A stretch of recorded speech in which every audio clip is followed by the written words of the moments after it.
তাহলে বিএনপি সরকার গঠন করার পরে এর একটাও যদি বাস্তবায়ন না করে তাহলে আমরা কেমনে বিএনপিকে ধরবো বলেন? মানে এর আইনি বাধ্যবাধকতা কোথায়?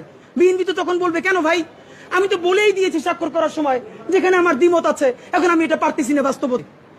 এই জুলাই সনদের জন্য 19টা মৌলিক সংস্কারে সবাই ঐক্যমত্য পোষণ করেছে।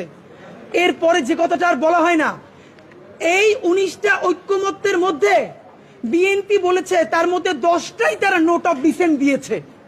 তো নোট অফ ডিসেন্ট কি? নোট অফ ডিসেন্ট হলো আপাত দৃষ্টিতে আমি এটা মাইনে নিলাম, কিন্তু আমি আসলে এইটার সাথে একমত না।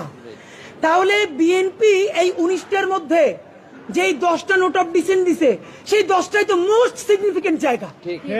তাহলে বিএনপি সরকার গঠন করার পরে এর একটাও যদি বাস্তবায়ন না করে তাহলে আমরা কেমনে বিএনপিকে ধরবো বলেন? মানে এর আইনি বাধ্যবাধকতা কোথায়? বিএনপি তো তখন বলবে কেন ভাই, আমি তো বলেই দিয়েছি স্বাক্ষর করার সময় যেখানে আমার দ্বিমত আছে, এখন আমি এটা পারতেছি না বাস্তবতায়।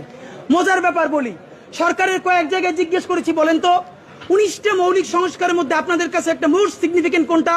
তারা বলেছে সংসদের উচ্চকক্ষে পিআর ব্যবস্থা আনুপাতিক হারে। এবং আপনাদেরকে জানাই রাখি, সংসদের উচ্চকক্ষে যে পিআর, বিএনপি এখানে নোট অফ ডিসেন্ট দিয়েছে।